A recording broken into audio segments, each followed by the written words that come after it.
الحمد لله وكفى وسلام على عباده الذين اصطفى لا سيما على سيد الرسل وخاتم الأنبياء وعلى آله وصحبه ومن بهديه مهتدى أما بعد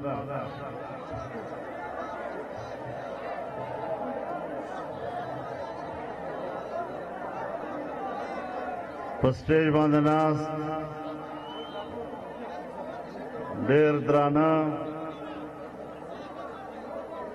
قومی مشرانوں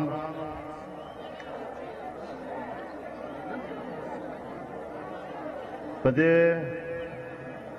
عظیم الشان اجتماع کے دما ڈیرو عزت مندو ڈیرو قدر مندو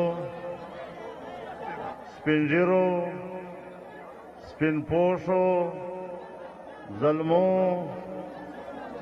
اور پا اسلام اور پا وطن باندے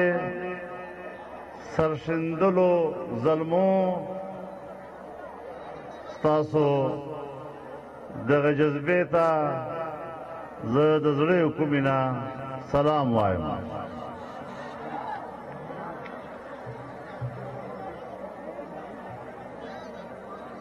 میرے محترم دوستو،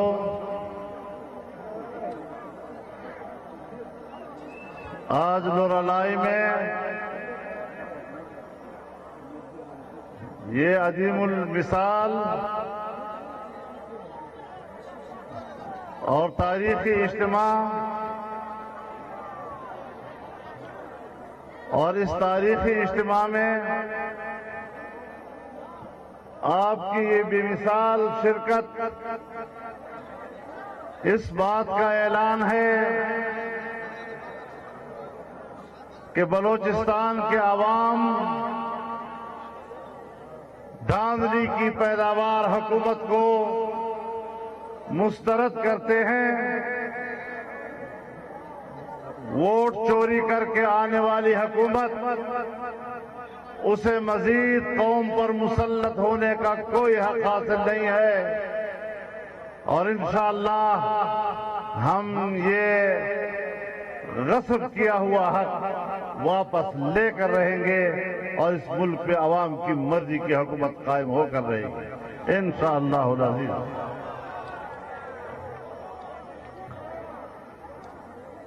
تمام محترم ورونو،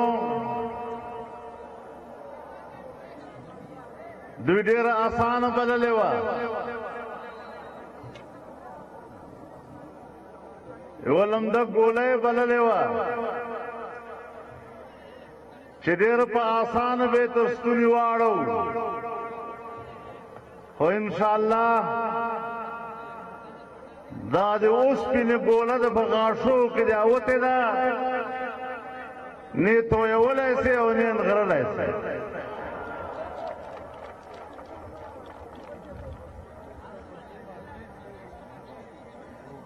ہماری یہ جنگ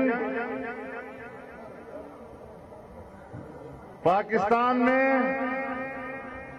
جمہوری فضاؤں کی بحالی کے لیے ہے، ہماری یہ جنگ آئین کی بالادستی، پارلیمنٹ کی خود مختاری اور قانون کی عملداری کے لیے ہے، اور پاکستان کی تمام سیاسی جماعتیں اس مقصد کے لیے ایک پلیٹ فارم پر ہیں، ایک مشترکہ جدوجہد کے نتیجے میں آج قوم ایک پلیٹ فارم پر ہے۔ ہم نے پورے ملک پہ جلسے کیے ہیں، کراچی، لاہور، بہاولپور، مالاکنڈ اور آج نورالائی، دور دراز کے علاقوں میں عوام کا سمندر ہمارے جلسوں میں امڈ آتا ہے۔ یہ موجیں مارتا ہوا سمندر کوئی مقاصد رکھتا ہے، کوئی نظریہ رکھتا ہے، اس ملک کے لیے کوئی مطالبہ رکھتا ہے، اور یاد رکھیں عمران خان نے تو جانا ہی جانا ہے، یہ تو کسی کھاتے کا انسان ہی نہیں ہے، یہ تو ایک غیر متعلقہ شخص ہے جو قوتیں ایک طرف عوام ہیں پاکستان کے، فیصلہ یہ کرنا ہے کہ پاکستان کا مالک پاکستان کے عوام ہیں یا پاکستان کا مالک ہمارے کچھ طاقتور ادارے۔ آج فیصلہ کن وقت آ گیا، آج ہم نے فیصلہ کن جنگ لڑنی ہے۔ یہ جعلی حکومت، یہ جعلی وزیر اعظم، اس کے تو عقل ہی نہیں ہے، اس کا تو کوئی نظریہ ہی نہیں ہے۔ یہ تو کبھی کہتا ہے میری حکومت آئے گی تو ریاست مدینہ بناؤں گا، چند دن گزرتے ہیں پھر کہتا ہے پاکستان میں چین جیسا نظام ہونا چاہیے، تھوڑا عرصہ گزرتا ہے پھر کہتا ہے پاکستان میں ایران جیسا انقلاب آنا چاہیے، ابھی چند دن ہوئے کہتا ہے پاکستان کو ایک امریکی نظام کی ضرورت ہے۔ اس یو ټکاله پاته ده چې دا وایي چې دلته یو اسرائیل غوندې حکومت هم پکار ده۔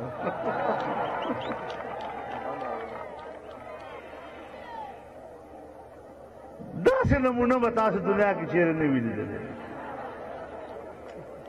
په دنیا کې یوه نمونه یا ټرمپ ده یا مودي ده او یا دغه زموږ وال ده، خاص دانی دی د دنیا مخلوق پر سر سر ده،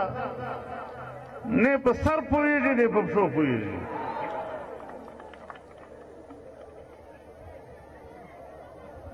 ده به ویل خدا کرے کہ مودی کامیاب ہو جائے، اور جب مودی کامیاب ہوگا تو کشمیر کا مسئلہ حل ہو جائے گا۔ اب مودی کامیاب بھی ہو گیا اور مسئلہ حل ہو گیا کہ کشمیر پر اس نے قبضہ کر لیا، پھر اس کے بعد ان کو کشمیریوں کے لیے بات کرنے کا کیا حق پہنچتا ہے؟ کبھی ہم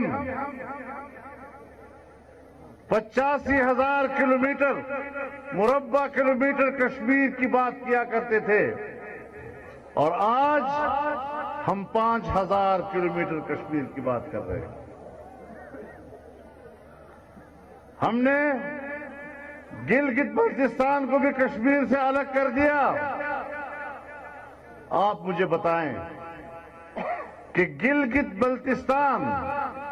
جس کی آبادی 15 سے 20 لاکھ ہے، اسے تو صوبہ بنایا جا رہا ہے، لیکن ہمارے قبائلی علاقوں کے اور قبائلی ایجنسیوں کے عوام، جن کی تعداد 1.5 کروڑ پٹھانوں کی ہے، اسے صوبہ بنانے کا حق نہیں دیا جا رہا۔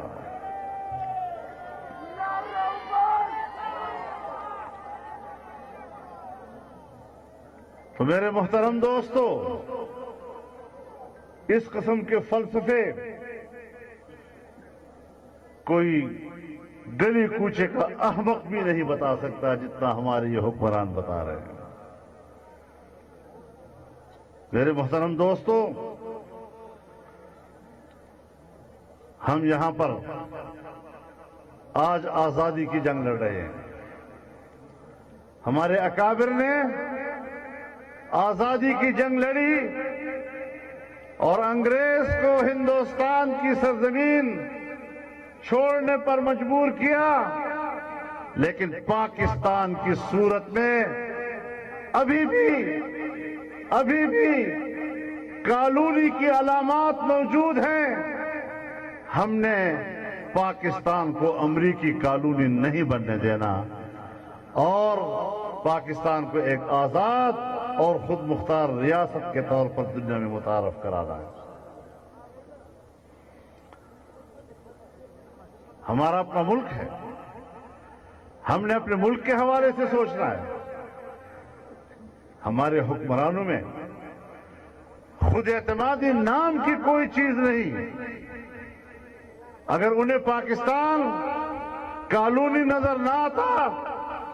تو یہ اوٹ پٹانگ باتیں نہ کرتا کہ کبھی امریکہ کے نظام کی بات کرے، کبھی ایران کے نظام کی بات کرے، کبھی چین کے نظام کی بات کرے، اور ریاست مدینہ تدا مخ گورا اور ریاست مدینہ گورا۔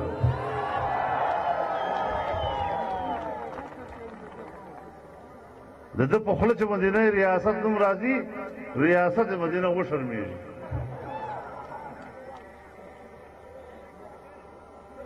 چھ نسبت خاک رابا عالم پاک نہ قوم نہ بیوقوف جوڑول دا د وطن د زورور قوتونو فلسفہ دا چھ قوم نہ ہمیشہ بیوقوف جوڑ کر۔ آج ہماری مدد کرنے والا کوئی نہیں ہے، آج پڑوسی ملک ہمارے ساتھ کھڑا نہیں ہو رہا۔ ہندوستان تو ہے ہمارا دشمن، آج افغانستان بھی پاکستان کے ساتھ کھڑے ہونے کو تیار نہیں ہے۔ آج ایران ہندوستانی کیمپ میں چلا گیا ہے، آج چائنا پاکستان سے ناراض ہے۔ ہندوستان کی معیشت ترقی پہ ہے، چین کی معیشت ترقی پہ ہے،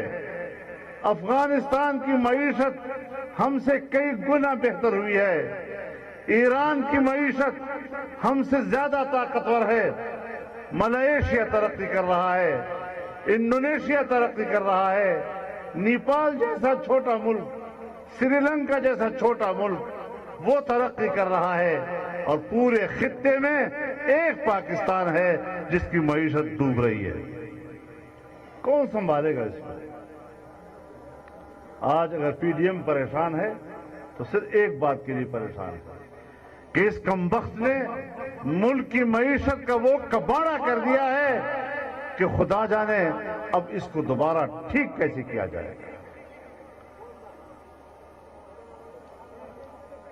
آج ہمارا غریب بازار میں اشیاء ضرورت خریدنے کے قابل نہیں رہا، اس کی قوت خرید جواب دے چکی ہے۔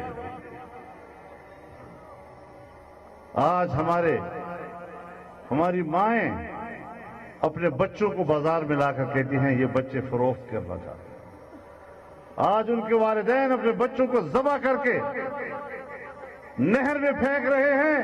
کہ ہمارے پاس بچوں کو پالنے کے لیے کچھ نہیں اور ان کی بھوک ہم سے دیکھی نہیں جاتی۔ اس لیے ہم نے پاکستان بنایا تھا کہ اس قسم کے لوگ ہم پر مسلط ہوں گے اور پاکستان کے ذمہ دار ادارے ان کے پشت پر ہوں گے اور پاکستان کے ذمہ دار ادارے ان کے لیے دھاندلی کریں گے اور دھاندلی کر کے ایسے لوگوں کو قوم پر مسلط کریں گے۔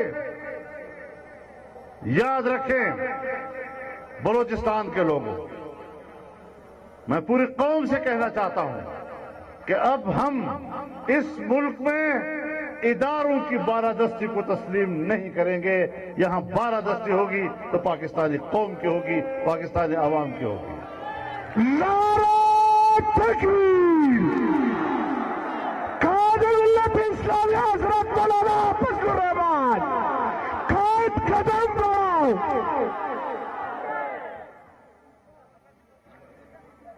میرے محترم دوستو،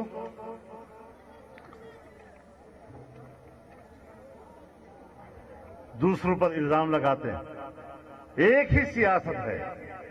یہ چور ہے اور وہ چور ہے اور یہ چور ہے اور وہ چور ہے۔ ایسی حکومت آئی کہ لوگ اب دوبارہ ان چوروں کو لیے کہتے ہیں واپس لاؤ تاکہ ہمیں شام صبح کی روٹی تو ملے، اور اپنی چوریاں فارن فنڈنگ کیس جو باہر سے تمہارے لیے پیسہ آیا، ہندوستان سے تمہارے لیے پیسہ آیا، یورپ سے تمہارے لیے پیسہ آیا، اسرائیل سے تمہارے لیے پیسہ آیا، قادیانیوں نے چندہ کر کے تمہیں پیسے دیے تمہاری انتخابی مہم کے لیے۔ آج تمہاری ہی پارٹی کا ایک بانی رکن وہ الیکشن کمیشن میں جا جا کر تھک گیا ہے کہ یہ فنڈ کہاں سے آئے، کہاں سے خرچ ہوئے۔ الیکشن کمیشن حساب تو لے،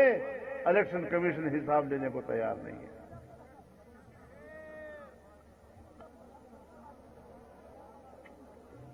تو نواز شریف تغلوائے،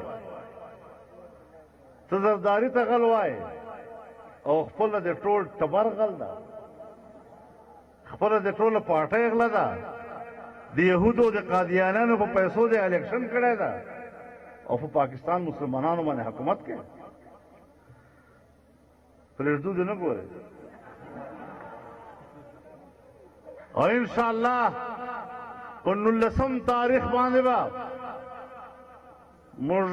د الیکشن کمیشن تر دفتر مخ ته احتجاجي مظاهره کوو که خدای کوو۔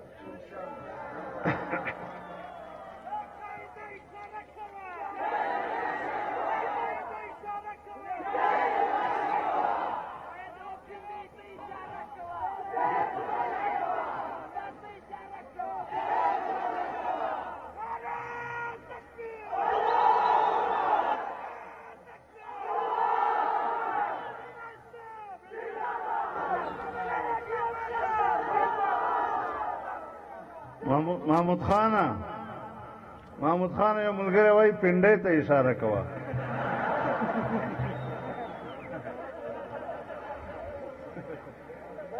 نو موږ خو پنډۍ ته اشاره کړې وه، نو بله ورځ یو جرنیل صاحب جواب راکړ چې راسئ چای اوبه به موږ هم درکړو۔ نو مال په خپله د پاپا جونز والې پیزې خورئ، په موږ باندې صرف چای څکئ۔ دا چای اوبه خو تا په ابینندن باندې هم څلې وې، هغه موږ کې څه فرق شته که یا؟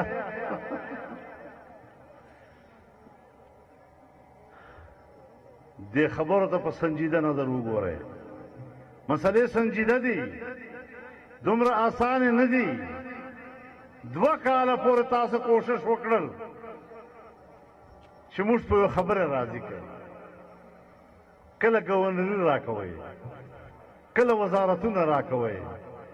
کله د اسمبلی ممبران راکوئ، په دې پوه شئ چې موږ جنگ د یو سیټ یا 2 سیټونو نه ده، دا جنگ د نظریې ده، دا جنگ د پاکستان د نظام ده، او انشاءالله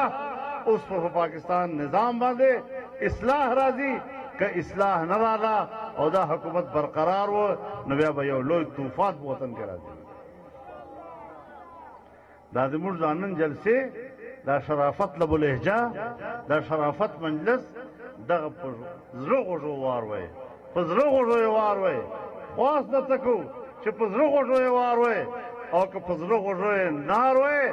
بیا د انګریز نه پوښتنه وکړه چې دا څرنګه خلک وو چې بیا دا خپلې ازادۍ دپاره څرنګه جنګ کوي۔ نعرہ تکبیر، للکار ہے للکار ہے، للکار ہے للکار ہے۔ خواست درته کوو چې پاکستان نه افغانستان مه جوړوئ، پاکستان ته اور مه اچوئ۔ نن د دنیا رواج دا ده چې دنیا ته اور واچوه، عربو ته د اور واچوه، او بیا نن وایي و اسرائیل تسلیم کوي۔ اسرائیل تسلیمول دا خو د عقل خبره هم نه ده، مسله خو د اسرائیل سره ده نه، مسله خو د فلسطین ده۔ اسلامی دنیا ته وایم، د اسلامی دنیا حکمرانانو ته وایم، د قوم ته وایم، سیاسي ګوندونو ته وایم، حکمرانانو ته وایم چې مسله د فلسطین د آزادۍ ده، راسئ اول د فلسطین مطالبه وکړئ، راسئ چې دنیا اول فلسطین تسلیم کی، راسئ چې بیت المقدس تسلیم کی، دا د موږ قبله اول دی دې سره د اسرائیل هیڅ تعلق نشته اسلامی دنیا به یو موقف اختیاروي امریکا او مغربي دنیا د نارواو یو موقف لري یو ظالمانه موقف لري د اقوام متحده د قراردادونو خلاف موقف لري لکه څنګه هندوستان د کشمیر په حواله باندې د اقوام متحده د قراردادونو خلاف موقف لري لہذا موږ واضح طور باندې دغه مجلسونه د قوم ته کول غواړو چې راسئ قوم ته ازادي ورکړي دا قوم خپل وبولئ قوم محکوم مه بولئ دا قوم نن مظلوم ده نن که په قبایلي علاقو کې معدنیات دي په هغې باندې دوی راچاپېږي که د بلوچستان معدنیات دي اول برخه دوی پکې غواړي اوس د بلوچستان او د سند په جزایرو باندې قبضې کوي د پنجاب د سرایکي سیمې ګیس او د کولې قانونو باندې قبضې کوي او په هغې کې اول خپله برخه کره کوي قوم وروسته قوم به له دوی نه خپل حق په فکر غواړي په فکر نو په دې حوالې سره تبدیلي پکار ده آئین کې زما حقوق معلوم دي په 18 ترمیم کې 18ویں ترمیم میں صوبوں کو حقوق دیے گئے ہیں صوبے کے عوام کو ان کی تمام اثاثوں کا مالک بنایا گیا ہے ان کے سرمایہ کا ان کو مالک بنایا گیا ہے ہم دوبارہ صوبوں کا حق مرکز کو دینے کے لیے تیار نہیں ہے NSC ایوارڈ میں آئین کہتا ہے کہ جو حصہ صوبوں کا ہے اس میں اضافہ تو ہو سکتا ہے کمی نہیں کی جا سکتی تاسو به هم تبصرې کړي چې دا د PDM یو څو فیصلې یکدم ولې نرمې شوې دا ډېر ډېر هوښیاران دي ساده خلک نه یو دوی دې ته سترګې ټیټې کړې وې چې ودرکه خدای کول دوی د اسمبلۍ وځي موږ به دا 18 ترمیم هم ختم کړو دا NSC ایوارډ به هم بدل کړو دا د صوبو حقوق به هم ختم کړو او په دغه باندې به خپله قبضه جاري کړو بیا به هغه نه بعد دوی لاس بوژي موږ ورته ووایو چې بیا دغه موقع هم نه درکړو نن هغه دې په تبو پراته دي نو انشاءالله قوم په حق کې د PDM فیصلې ډېر حکیمانه دي انشاءالله او دا سفر به زموږ جاري وي تر هغه وخته پورې به جاري وي چې قوم ته خپل حق وګټي دا ووټ تا دا تا امانت ده دا تا شی ده او انشاءالله په دې ملک کې ظلم نظام ته اجازت نشو ورکولی د عدل نظام پکار ده هر سړي خپل حق ده هر صوبې خپل حق ده هر قوم خپل حقوق دي او هغه حقوق په دې قوم ته ملاویږي انشاءالله العزیز دا سفر به جاري وي دا جلسه مو مبارک سه دا اجتماع مو مبارک سه دا جذبه مو مبارک سه دا عزم مو مبارک سه او یو وعده خو را سره وکړئ محمود خان سره خو مو وکړله زه هم درنه غواړم دا واقعه کشیر موږ اگر ہم نے اسلام آباد جانے کا فیصلہ کیا آپ جائیں گے ساتھ یا نہیں پوری طاقت کے ساتھ جائیں گے یا نہیں انشاءاللہ اسلام آباد کے گلی کوچے میں آپ کے علاوہ پھر اور کوئی نہیں ہونا چاہیے اور ہم اپنی بات منوا کر رہیں گے اپنا جائز مطالبہ منوا کر رہیں گے اور ناجائز حکمرانوں کو انشاءاللہ چلتا کریں گے ان کو ہمارے اوپر حکومت کرنے کا کوئی حق حاصل نہیں وآخر دعوانا ان الحمدللہ